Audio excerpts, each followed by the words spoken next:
Hey there, it's Deanna with the Fiery Whisk. I have another Pinterest tip for you here. You see the pictures at the top of my profile? Did you know that you can change those pictures?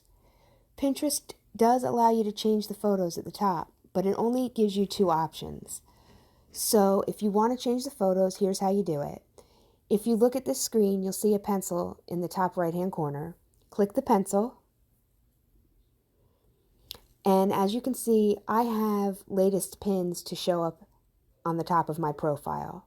The other option you can choose is to choose one of the boards that you have created. And if you click the board, the pictures from that board will then show up at the top of your profile. So I chose All Things Coffee. Now at the top right hand side, you'll see a little red box that says done. Click done. And when you go back to your profile, you'll see that the photos at the top changed to all the photos within that board. It's super easy. I wish there were more options, but there's not. But at least there's an option. So enjoy the tip.